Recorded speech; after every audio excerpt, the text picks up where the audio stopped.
Welcome to Forgotten TV, the podcast that brings you TV memories of the 70s and 80s with a focus on short-lived TV shows, TV pilots, and made-for-TV movies. I'm Chris Cooling. In 5th grade at lunchtime on Wednesdays, kids would be talking about this show that was on the prior night. This show had a photographer running all over the world uncovering conspiracies, an Old West marshal in a futuristic alien city, and, of all things, Dracula. What kind of schizophrenic show was this? That is the subject of this episode of Forgotten TV. For the last 15 years, I was unable to find any recordings of this show, even checking with people like Ray Glasser, the videoholic on YouTube, some 10 years ago, to no success. Then a couple of months ago, someone finally posted some VCR recordings of this show on YouTube. So today, we are going to discuss the notorious early 1979 NBC mid-season mega failures, Cliffhangers, as well as Supertrain. It's almost impossible to talk about Cliffhangers without some context, which definitely includes a discussion of Supertrain. It was summer of 1978, and NBC had just one top 10 show on its roster, Little House on the Prairie. And worse, only 4 shows altogether performing in the top 30, which included the NBC Monday Night Movie, Project UFO, and Sunday's The Big Event. Deciding it needed new blood, NBC hires Fred Silverman to head the network. Fred Silverman had been responsible for CBS's Rural Purge of 1971, as well as reintroducing game shows to daytime TV, greenlighting at least a dozen huge hits for ABC, as well as ending the network practice of wiping for daytime as well as late-night shows at both CBS and ABC during the 70s. Wiping is the practice of erasing TV programs and reusing the videotape, which is why we don't have almost any recordings of The Tonight Show before 1972. But before Silverman found success at ABC, launching shows like Hill Street Blues, Shogun, Different Strokes, The Facts of Life, and Gimme a Break, there was a rough patch at the beginning. Half of NBC's 1978 primetime shows were canceled by mid-season, due to no fault by Silverman since the fall season was set and well in production when he came on board. Nevertheless, NBC ended the 1978-79 TV season still with only 4 shows in the top 30. Little House on the Prairie, and the NBC Monday Night Movie, which benefited greatly from the Little House lead-in, Chips, and Different Strokes. And his first attempt at fixing the network, the mid-season schedule, in early 1979, was a disaster. Cliffhangers was one of 9 mid-season replacement shows greenlit by Silverman. It began airing in February of 1979 at 7 p.m. Central, up against Happy Days and Laverne and Shirley, the number 1 and number 2 shows on television for the prior season, as well as the CBS Tuesday Night Movie. Cliffhangers was heavily promoted at the time.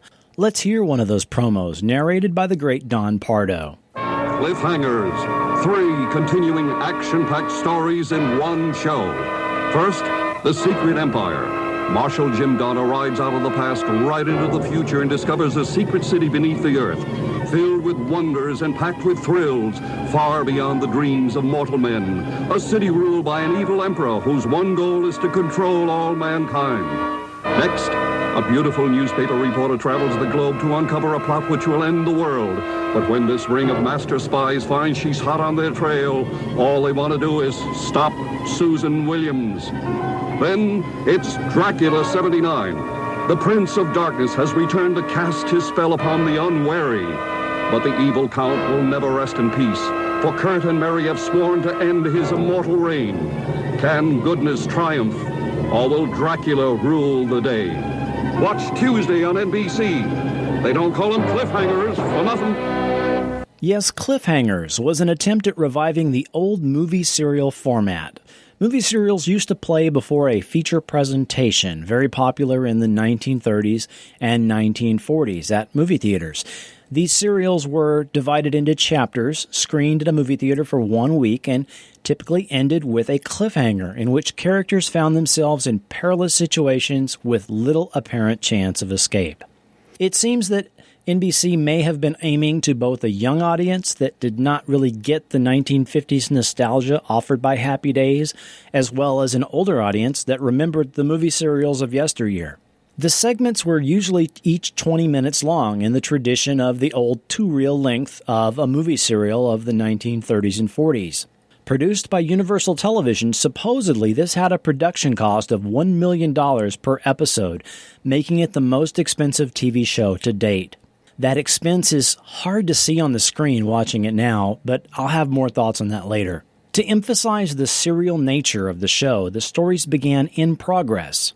I suppose we should go ahead and talk about the actual segments of Cliffhangers. First, let's hear the sequence that started each episode of Cliffhangers, which had great old-style narration by Brad Crandall from WNBC, who also narrated opening recaps of individual segments. It's time for Cliffhangers. 3 of your favorite cereals. 3 brand new chapters. Cliffhangers, bringing you the excitement of the case. The lure of the exotic. The shock of the unexpected. The breathlessness of suspense. The amazing escapes. Cliffhangers, 3 new chapters filled with menace. Surprises. Romance. Death-defying action. Astonishing adventures into the unknown.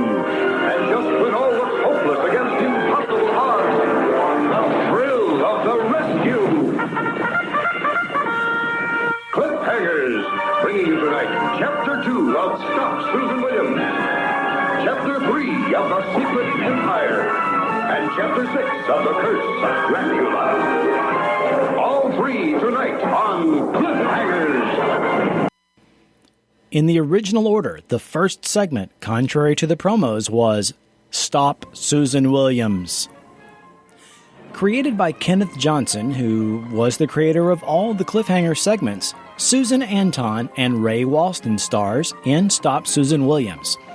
Susan Williams was a news photographer looking into the death of her brother, also a reporter for the same newspaper who had been killed in a hit and run.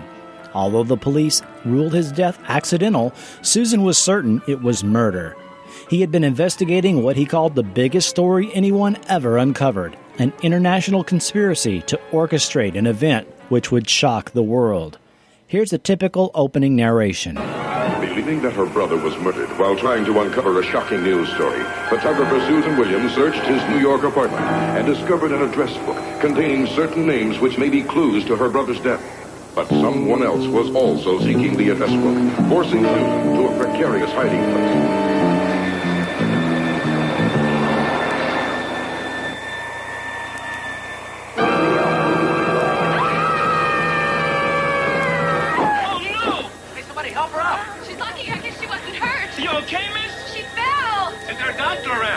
Convinced now that her brother was onto a major story, Susan tells her editor that she is going to track down the truth, even if she has to go around the world to do it. Her first stop is Marrakesh, Morocco, where she confronts Jack Shongar, an American mercenary who admits knowing Susan's brother, but denies any knowledge of an international plot. Returning to her hotel, Susan is unaware that she is being watched by those who would stop her investigation. Really, this story is an excuse to have Susan Anton in danger and killed nearly every week with different stock footage edited in to show that she's in a new part of the world. A lot was riding on the appeal of Susan Anton herself, cast by Fred Silverman, and the network had her do a number of public appearances to publicize the show. Stop Susan Williams was based loosely on the story of The Perils of Pauline, a movie serial from 1914, which had numerous sequels and remakes over the decades, including a 1933 serial and a 1947 feature film. Now stay tuned for this week's chapter of The Secret Empire. Follow me immediately. Don't touch that dial. It's time for Chapter 4 of The Secret Empire, portions of which are in beautiful black and white.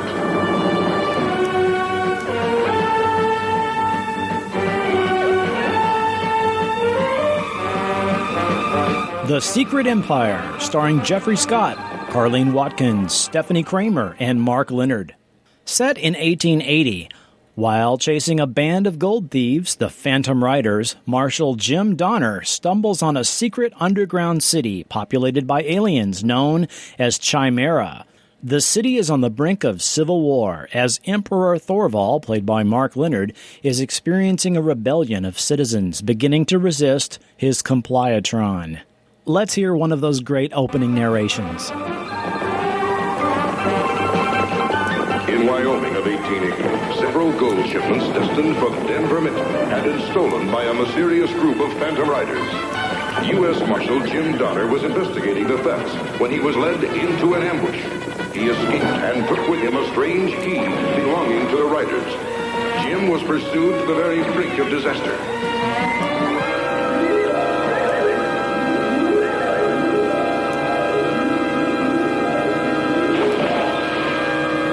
After Dr. Millie Thompson patched him up, the young orphan boy Billy brought word to the marshal that he too had seen the Riders.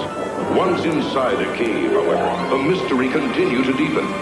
Jim found himself descending into the unknown, while Billy became trapped in the cave. Jim had discovered the secret empire, miles below the surface of the earth, a world of the future, ruled by a dictator who governs his people with an iron fist, suppressing all who resist.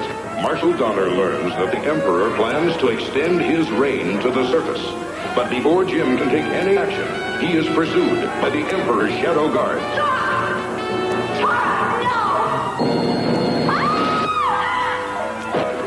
This is a direct homage to 1930s, 1940s westerns and fantasy serials, and it's essentially a remake of the 1935 serial The Phantom Empire with Gene Autry. Complete with laser sound effects directly copied from Battlestar Galactica, the gimmick of this segment was its use of black and white or really sepia tone on the above-ground scenes set in 1880 Old West and color in the underground city. I suspect The Secret Empire was the most expensive of the productions. The video quality on the segments that are available on YouTube make it hard to see the actual expense on the screen. Since they were not able to make extensive use of stock footage and existing sets, it makes sense that this was the most expensive segment. Now stay tuned for this week's chapter of The Curse of Dracula, following immediately.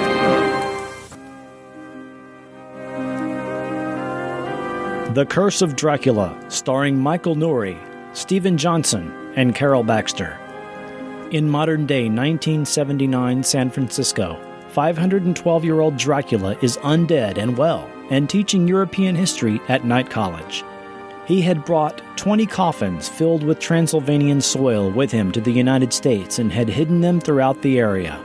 He is pursued by Kurt Von Helsing, a descendant of the original Von Helsing, and his partner Mary Gibbons, whose mother had been killed by Dracula years before. As we enter the story, the pair are destroying the 13th coffin as they face Dracula, ready to stop them. Unlike the other segments, this segment typically starts with Dracula himself giving us a voiceover narration. I have had to survive numerous adversaries over the years, but none have proven more tenacious than Kurt Von Helsing and Mary Gibbons. Together, they have destroyed 13 of the 20 coffins which I have placed at strategic locations around the city of San Francisco. The most recent loss being my coffin in Marin County. I allowed them to defile my sacred earth of Transylvania because I felt that I had finally tracked them.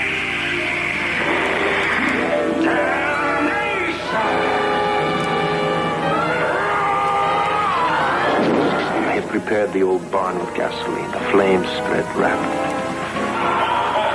But Mary's ingenuity proved to be a match for my own. And again they escaped. Several days later, they came into my life once more at South Bay College, where I was teaching East European history. A night course, naturally.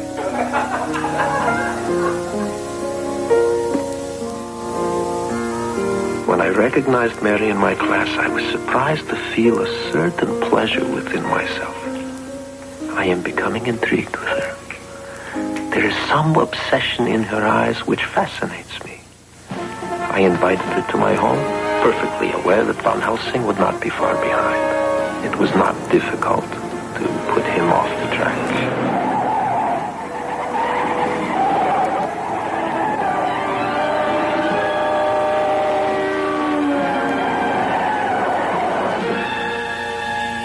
desire to possess Mary is growing within me. Soon she shall be mine. Arguably, this was the best and most popular of the segments. In fact, by the third episode, Dracula was moved from the third segment to the first so that the episode could lead with its strongest story, which involved gothic romantic horror and a somewhat sympathetic portrayal of Dracula. Although it included a couple of humorous scenes throughout the episodes, one of which where Dracula got pulled over and asked for his driver's license and he had a funny exchange with the police officer, the lack of the announcer at the beginning of the segments makes the Dracula segment seem less campy and appear more serious in tone than the other two stories.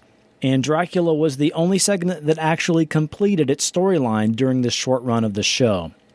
It's extremely hard to fathom that this show cost as much to produce in 1978 as Star Trek The Next Generation cost a decade later. Due to extensive chapter recaps and a long tease for the following week, at most, each segment had 12 minutes of new footage. Stop Susan Williams seemed to make use of a lot of stock footage. Dracula could be easily shot on location. The costs must have been mostly associated with having to have 3 separate production crews for each episode. The cliffhangers themselves were often tired and contrived. For example, a hero is shown experiencing a car crash, then in the next chapter, he was shown jumping out of the door at the last minute. Or the hero is attacked by a menacing creature at the end of a chapter, and then at the beginning of the next, oh, that's my pet, he's really quite harmless. It was a storytelling format that was several decades out of its time. Cliffhangers was not the hit Fred Silverman was hoping for. It aired for a total of 10 episodes before being pulled from the schedule, with the last episode airing May 1st of 1979. As a result, Dracula was the only segment that completed its storyline. Stop Susan Williams and The Secret Empire remained unresolved. Even though an 11th episode was produced, it was never aired by NBC. The segments Stop Susan Williams and The Curse of Dracula were repackaged and re-edited as TV movies and enjoyed later airings. Stop Susan Williams was edited into a 91-minute movie, The Girl Who Saved the World. The Curse of Dracula was re-edited into a syndicated TV movie, The World of Dracula, sometimes titled The Loves of Dracula, and aired in the late 90s on the Sci-Fi Channel, as well as on TV horror host Svengoolie's show. But The Secret Empire was never seen again. No official release has ever been made or is even likely due to how obscure and short-lived this show was. Any DVDs you find for sale on eBay or those gray market DVD sites are bootleg copies of home recordings and not official releases. Most but not all of the episodes can be found on YouTube. A couple, though, have no audio, and the video quality is not very good. They appear to be EP recordings and are possibly second-generation copies. This is NBC. NBSee Us. NBSee Us. See the superstars shining bright. See the new shows that are hot. Things are happening every night. Come and see what we got.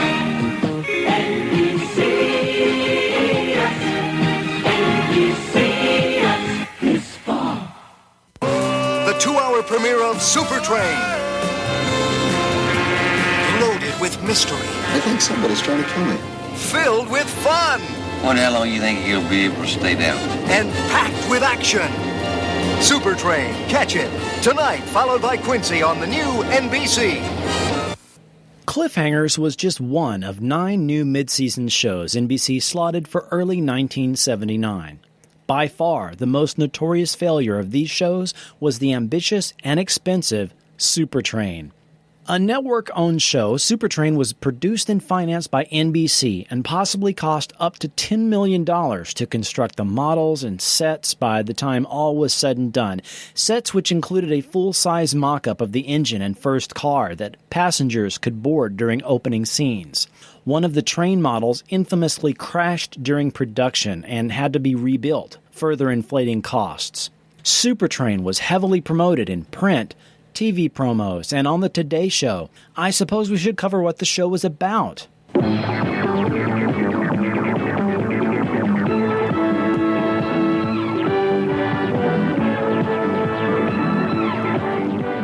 Supertrain, which has the most 70s logo that ever existed, is a nuclear-powered, double-decker, double-wide bullet train equipped with cruise ship amenities, like a theater lounge, gift shop, disco, and swimming pool.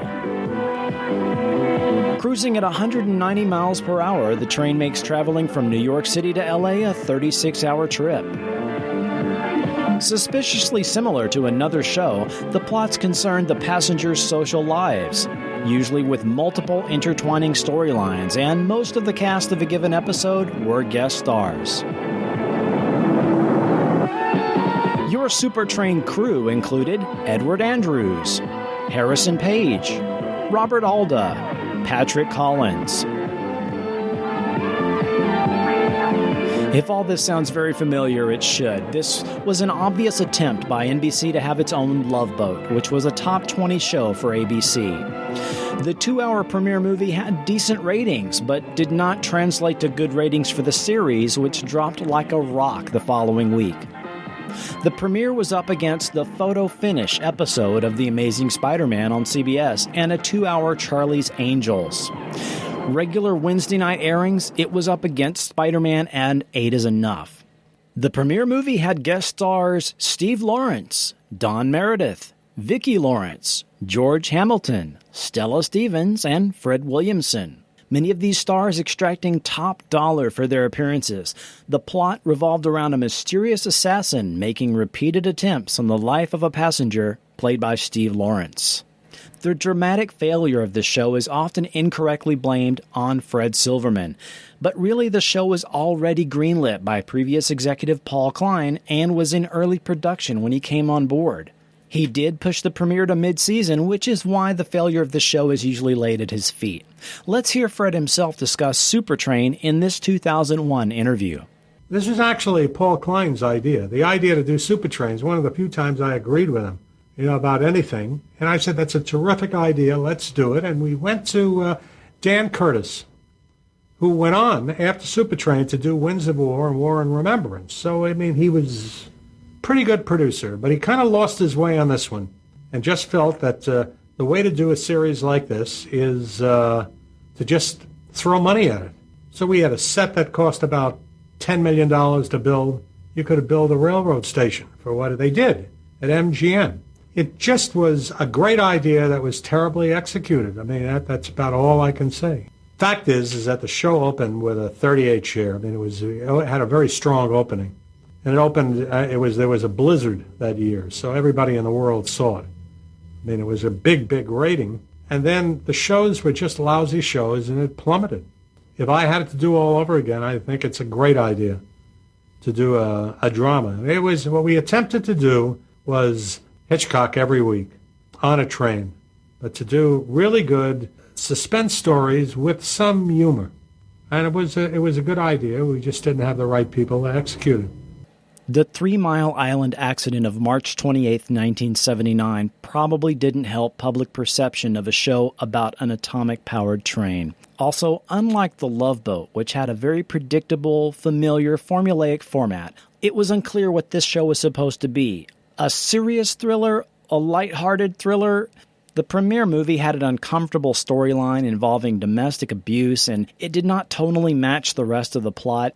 After 5 episodes, the show was pulled from the schedule for a few weeks and it was retooled. They cut several cast members and tried to make it even more similar to The Love Boat, with the final episode that aired even adding a laugh track just like The Love Boat.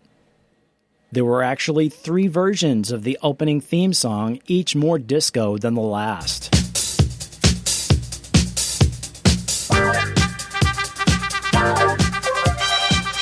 The totally 1970s guest star lineup included Tony Danza, Jamie Farr, Zsa Zsa Gabor, Bernie Capel, Lyle Wagner, Nicholas Hammond, Chip Fields, Henry Jones, Mako, Isabel Sanford, Abe Vigoda, Larry Linville, Cleavon Little, Loretta Swit, Vic Tayback, Joyce DeWitt, Roddy McDowell, Victor Buono, Keith Coogan, Noah Hathaway, Rue McClanahan, Billy Barty, and Dick Van Dyke. In all, 8 additional episodes aired after the pilot film. The series was run one more time in the summer of 1979, but was never syndicated or aired again in the U.S. The Supertrain pilot movie was released on VHS in 1985 under the title Express to Terror, but no other official releases were ever made. However, every episode is findable on YouTube. In 2002, TV Guide ranked Supertrain number 28 in its 50 worst TV shows of all time list. Fred Silverman did okay. After a rocky start, he ended up being responsible for hits that helped raise the status of NBC, like Hill Street Blues, Different Strokes, and The Facts of Life. He went on to start his own production company and produce such programs as the Perry Mason television movies, Matlock, In the Heat of the Night, and Diagnosis Murder.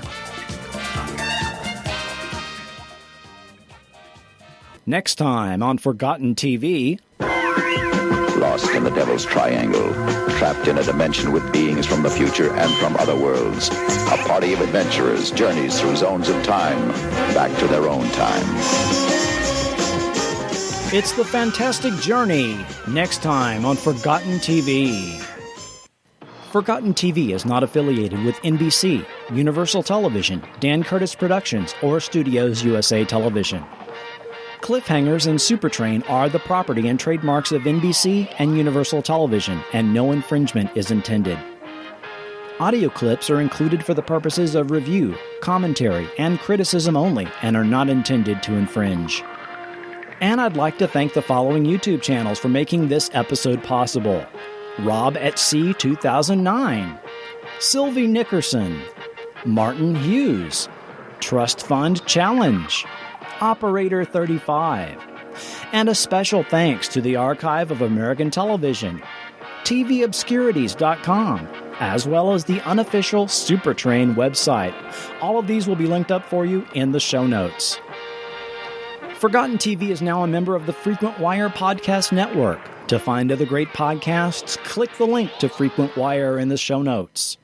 If you like Forgotten TV, you'll probably enjoy Walnut Grovecast, where we discuss episodes of Little House on the Prairie.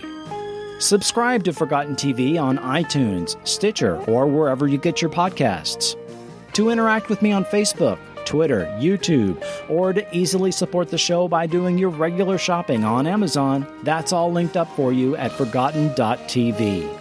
I'm Chris Cooling, and this has been Forgotten TV.